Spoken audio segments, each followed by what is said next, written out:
What is going on, my diggity dogs? It's your boy, the CEO of Hexagons. Yeah, that's right. Max is actually the CEO of Hexagons. Today I'm coming at you with another Roblox tier list, although this is the same tier list. This video is not going to be like a normal one of my videos of my Roblox tier list. As you can see, I have no new games. This is more so just a recollection of some of the games. I just want to sort of like move some of these games around because my opinions on these have changed. I guess start from the bottom and work our way up. We're going to start off with West and Wood, or I guess it's just called Westwood now. I'm pretty sure the game that I originally played was like bugged out or something because I was able to play through the game normally. The second time I tried to play through it. It seems to be a survival type game where there's this big Wendigo looking thing. That thing sort of like hunts you down in the nighttime, and during the daytime you get to go around and hunt for supplies. Just sort of survive the night. The game seems kind of easy, just as long as you don't go outside during nighttime. There's plenty of secrets to be found. There's plenty of achievements as well. When I first started playing, the game was like at nighttime, so I had no idea what the heck I was even supposed to do. I met up with the Wendigo and I died, but I guess you can like respawn. I went around and I actually found stuff. I found food. I found this weird like I want to say clock of some sort. In the game, it's called a cord. It's just like a big screen with a antenna sticking out of it. It has like analog numbers on it. I don't know what that's for. If that's used for communicating with other people, or if it's just to tell the time. As I explored the area, I found this weird like white shard in the sky. I walked towards it because I thought that it was like some type of marker to tell me where I died. But as soon as I reached where the marker was at, it like turned nighttime and this big circle caught on fire. I'm assuming that's where the Wendigo spawns. But anyways, I went out when it turned nighttime. I went inside the house for a little while. Then I decided to go out just to see what was up with the Wendigo, and I ended up dying again. And that's kind of where I left it off at. The game seems very fun. It seems like when you're getting chased down by the Wendigo, the game gets very like exciting. I feel like that's probably the most fun part about the game. So I'm gonna put it up. I'd say maybe somewhere around right here. I'll put it right here for now. I think I just had like a lot more enjoyment out of this game than I did some of the others around it. Although with games like Transparent and Happy Planets, I feel like there's just more sustenance to it. There's more to do, more to explore. Or well, actually, there's a bunch to do in West End Wood. I might bring it up even farther than that. Actually, I might put it right below Chaos at the Bistro. Actually, this game feels very similar to games like Trash Game and Apocalypse Rising, so I might just put it up there instead. My opinion keeps on changing. I feel like right there is a good place to put it for now. Next up, what I wanted to re-review is the Happy Face. I don't really know what to call it. It's just carrots_carrots. Originally when I played through this game, I thought this game was just like some story game with loosely put together areas. But now that I've actually played through it, I can say that there's a lot more to it. So at the start of the game, you sort of like wander around. There's two different ways to go. First, what you can do is you can go find that one guy that's like sitting down next to a tree, or it's like laying back on the tree. Sort of tells you about how you need to stop this addiction or whatever. If you go look right behind that tree, there's a little like translucent can. That is your stash of pills. If you run into it, you sort of get teleported to this world where the camera is kind of shaking. It seems like the main character, Thomas, is his name, is kind of like in a delusion of sorts. In the starting world, it's kind of like your pills are sort of your medicine, quote unquote, is sort of affecting your grasp on reality. So when you touch the little bottle of pills behind that tree, you sort of go to an area where the pills are starting to wear off. That's at least what Thomas says. And you can find this white grave After touching the grave, you sort of get teleported to this long corridor where this, like, I don't know, I think it's your subconscious or something, sort of like taunts you about how you need to take more pills. And then like a gunshot happens where it then tells you, does that remind you of somebody? And I'll get back to that later. But at the end of the road, there's two different paths you can take. You can either continue taking the pills or you can quit taking the pills. If you go to the hole where it says quit taking pills, you were just dropped into a hole full of spikes. And then the music of the first game starts playing in reverse. Going back to the corridor, if you actually take the pills, which is more so just like a can of soda, you get flashbang with some purple, and then you go over to hallucinations. I'll get back to hallucinations in a little bit. The other route you can take at the beginning of the game is to go behind the house and you can find this flower. Touching the flower brings you to a new area where you are with a bunch of other people. But at the back of the house, once again, there is a staticky flower. Touching that will bring you to hallucinations as well. When you're in hallucinations, you walk really slowly, but passing by this big glowing guy, he kind of like talks to you a little bit and kind of gives you some questions about the lore. Walking past him and touching the big block with the spawn symbol on it brings you to a game called Spawn. This is the first game where the actual place is not privated, unlike all the other games like the hallucination place and the corridor place and the sad world. All those places are kind of privated. Those are like games you cannot really enter outside of going to the main game. Spawn is a game you can actually go to without actually needing to go to the main game. You can walk through Spawn and sort of interact with these like people, like NPCs that kind of like talk with you. There's a bunch of other people in this game, just like the sad face. Going beyond the just going straight ahead, you can find a gate or like a little fence that's been broken down. Going beyond that, you can find a cave of sorts.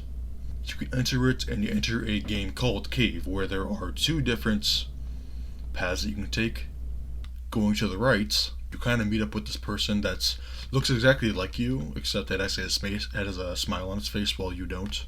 Touching it just sort of like brings up a screen with a hand on it. It's also really difficult to close out of the game. It's like your like screen kind of freezes a little bit. You cannot press escape. You cannot exit the window. You have to go into your task manager in order to actually close the game. One of them sort of leads to this very highly contrasted character. It's very bright up a bunch, and a bunch of colors sort of pop up on screen as a loud noise plays. And then you get teleported to the Fun Forest. In the Fun Forest, there are these like idiot things that have like shiny coatings on them. If you ever go up to one of these, they scream and they run away from you. Exploring around a little bit more, you can find these two like devil and angel characters called positive behavior and negative behavior. Positive behavior kind of like acts as the angel on your shoulder, while the negative behavior kind of acts as the devil on your shoulder. I think this is the same guy that like talks to you in the like corridor game. Wandering around a little bit more, you can find this big like neon tree where touching it brings you to the museum. This is, as the name may suggest, a place full of paintings, like a museum. At the end of the museum, there are 3 different doors that you can find. You can go to a place called I Love Meds, which is a like obby type area. Completing the obby brings you to a place called Stop. This is a very like nightmarish. There's like hands sticking up out of the ground and your face is all like weird looking. At the very end of the game, there is another flower where you can another like staticky flower where you can touch it and find a game called Distress. You can find a man kind of looks like Thomas, with a bunch of like shadowy figures standing in front of him, and he's like right next to like a kitchen area. Wandering around a little bit, or just sort of like waiting, I don't really know how I got there. You can find a place called We Forgive You. It's a big rainbow tunnel. At the end of it, there's like a field of flowers. And at the very end, you can find Thomas sort of hugging this person. At the very end of the path, there is a little interaction thing where you can touch it and you get teleported to a game called Real World, where you're sort of like sitting down on a couch and you're hyperventilating and your vision is sort of going in and out with like very blurriness, and you have a bunch of people sort of like sitting in front of, or standing in front of you. One of them is trying to like talk to you, sort of see if like you're okay or not, and like everybody else is kind of, I think these are standing in front of you are, I'm pretty sure, either your friends or your family, or maybe a combination of them. And the guy right in front of you was sort of like talking to you, trying to figure out like what's going on. After like a full minute of this or something, I don't know what I did, I got teleported to another game called See You on the Other Side, Thomas. In this game, you play as your actual character on your avatar, not so much as Thomas anymore, or ghosts, or the Spawn characters. You're in this hospital where you can wander around and, well, all the doors are closed except for one.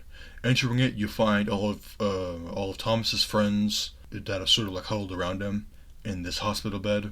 Thomas is actually in the hospital bed, and right next to the bed is a ghost of, I'm assuming, Flamer Guy's kid, and you can hear the heart monitor going flatlined. Going back out to the hallway, at the very end of the hallway, you get transported to yet another game, and this is kind of like a hangout game of sorts. There's really nothing else there. This is the same map as the first game, the first like smiley face game, but everybody is kind of just gone. Inside of the house, you can find the couch where Thomas was sort of like, I don't know, dying, I guess. And right where he was sitting is his hat.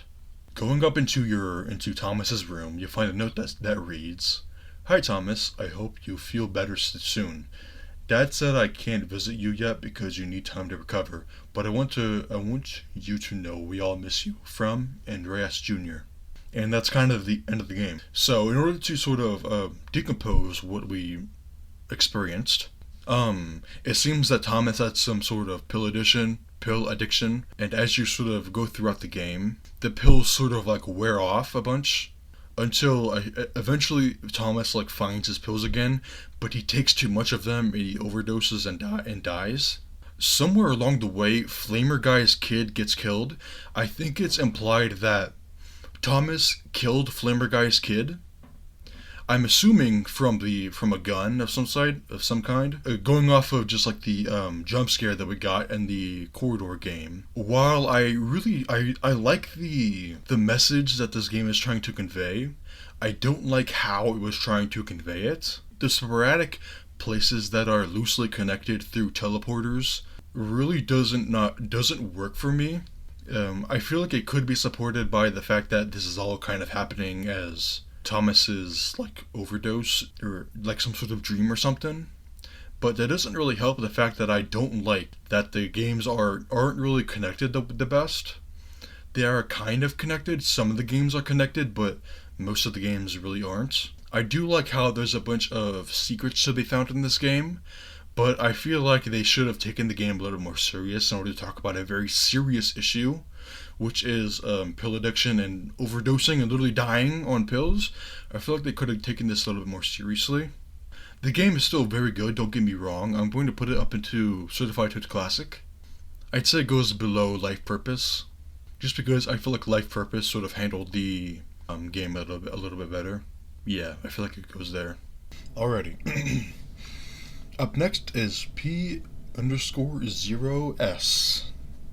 I'm just going to be calling it POS, because I don't want to say all that again. There is a lot more to this game than what meets the eye. Starting up the game, you are sort of greeted with a desktop background, and there's a bunch of stuff you can do on there. There's like your files, readme, a little like note left by your dad.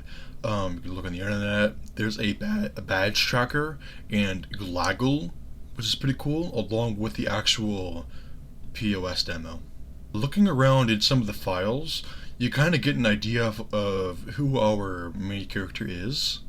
Like looking through your documents, you can find that our player character named Jamie has apparently gone to prison. Looking through some of the photos, I guess you can find photos of some of our friends.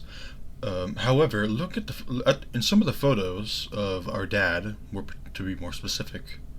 Our dad's face has been like censored, which is really weird. I'm not too sure why. The internet is kind of straight up useless except for one specific badge, which I will get to later. Going into the actual POS demo, you're sort of greeted to this very early looking tech demo, pretty much, which is kind of what the name may suggest. While booting up the POS demo, there's some like binary code that shows up. There's actually a lot of binary code that shows up in this game, but I don't think any of it is actually important. So I'll just sort of be skipping over all of that. Anyways, once you actually get into the game, into the POS demo, you can move your character around with WSD, and your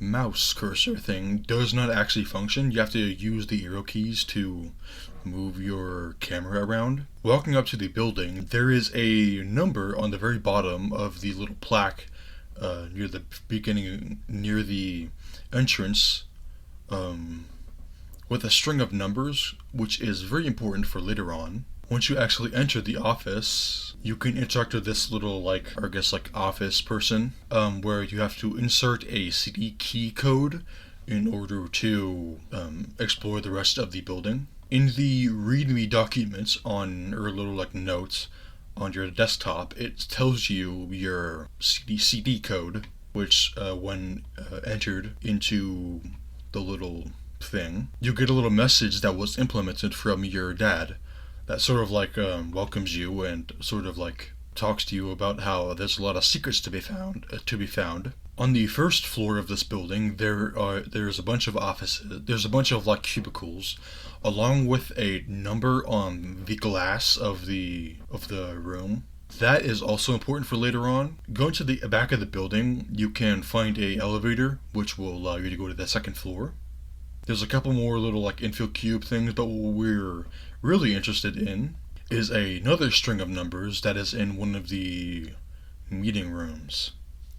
Now, using all three of these number strings, you can combine them together in the beginning area, which will allow you to sort of enter the game in a completely different state, where the top floor is all buggy, I guess. It looks unfinished. In two of the rooms, there are two specific strings that we will need for later on. Going into the room labeled F-1 ? There is a little panel on the wall that's kind of textured incorrectly. Going into it allows you to go into this void area where you can interact with this pink hovering cube, which gives you a badge. Going around into room F4, there is a texture, I guess, that's rotating. It's just a missing texture. Interacting with it crashes, quote unquote, crashes the game and gives you another achievement.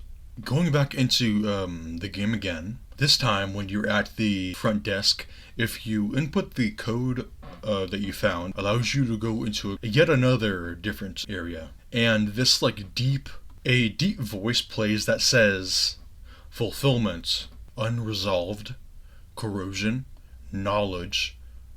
Then it spells out U, which says YOU, the elevator again. But this time, instead of the upstairs being different, there is a new floor called the basement. There is nothing new upstairs as far as I can tell. But going downstairs, you can find a big storage room, I'm guessing. In here, there's quite a few different secrets as well as a puzzle. In order to complete the puzzle, there are two switches. They're kind of right next to one another. One is labeled computers, the other one is labeled doors. You need to turn off the doors switch, and then you need to go around in the storage room and find a switch. You should be able to find it by following a red wire. After turning that on, you have to go back and turn the doors off again, while also making sure that the computers are turned on. And you need to follow the red wire to the other area where you will come across this big machine. You can interact with it. It will ask you if you wish to open the gates.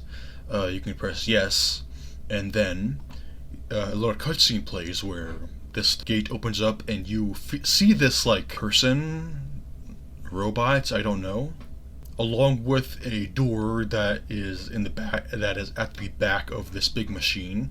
That door opens to where you can go inside. Once you head inside, you can flip a switch, and unfortunately you cannot actually interact with the robot guy at all because it's surrounded with like glass.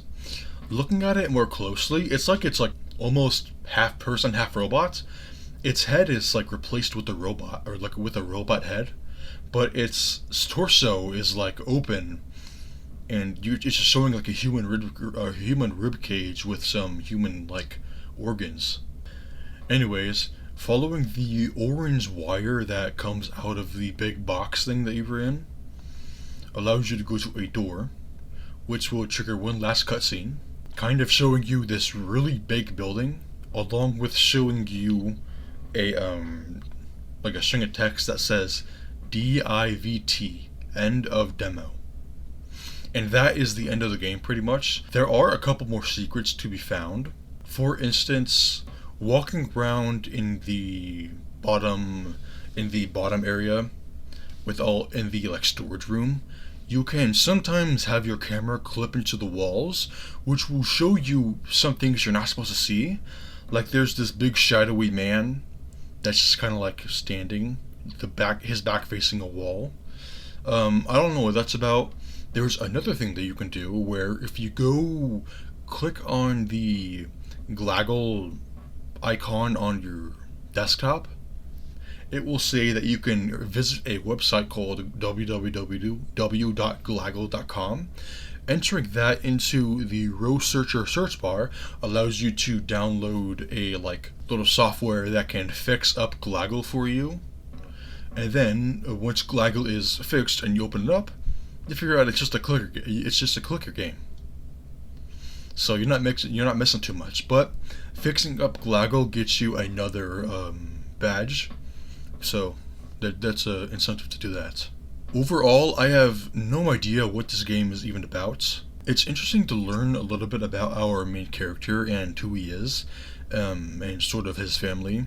The whole point of the game, which is like going around and exploring this big facility, is all in all very confusing. It's very vague if it has a story at all. So I'm just really confused as to what exactly this game is even about. This game kind of reminds me of one of these dream games like the Sun, Moon, and Stars, Do These Have Been to Do, or Something Somewhere. But I feel like this game has more secrets to be found.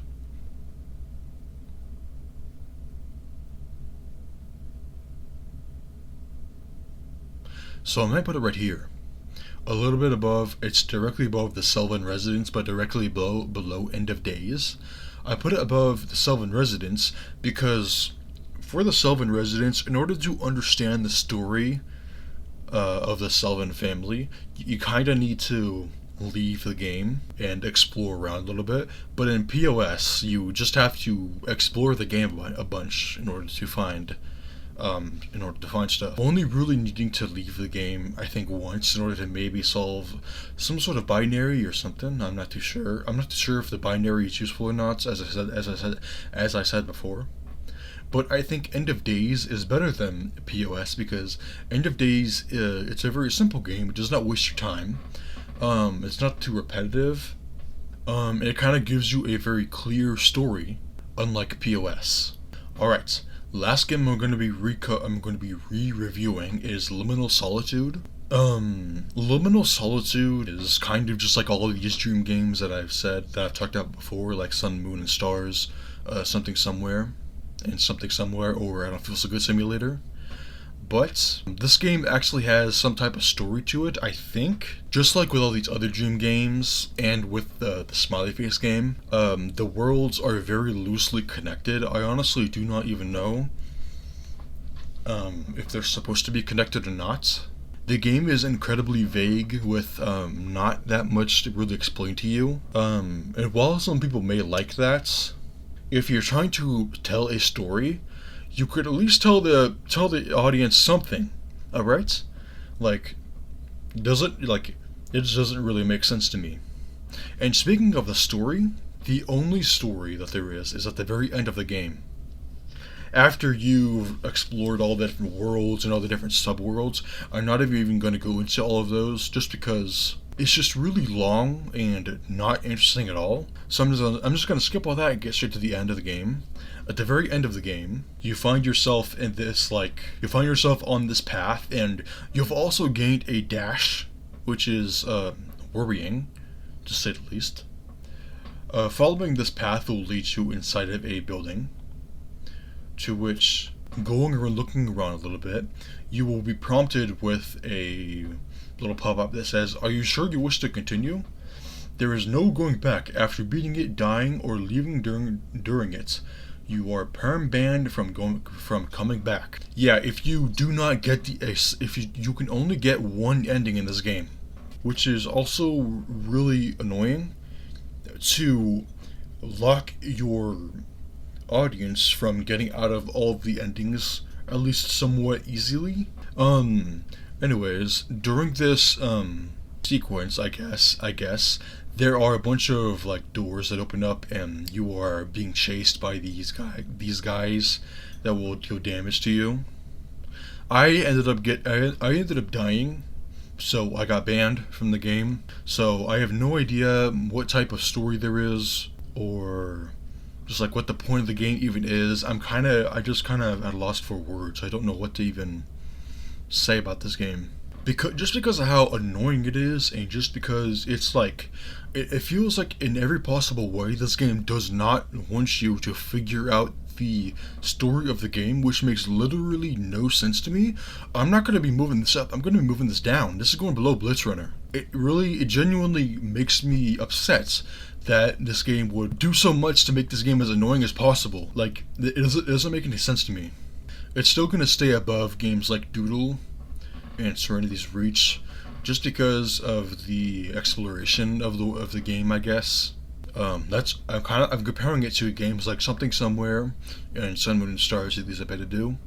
But this game is nowhere close to those games, because at least with those games don't waste your time. This game does. It gives you false promises. There is a false promise about a story that you may or may not be able to find. It's really tedious to even get to that in the first place. And it's just there's barely even any worlds to begin with as well. There's barely even any of these worlds that you can explore, unlike something like Something Somewhere. So it's going right there. I don't really like this game at all. I would put it lower, but I have to at least stay a little bit fair to the game. That's my final game that I have to review. Kind of ending this on a bit of a downer. But, I mean, hey, that's just kind of how the cookie crumbles, I guess. That was episode 10.5 of this Roblox tier list. I hope you enjoyed, and I'll see you later. Bye.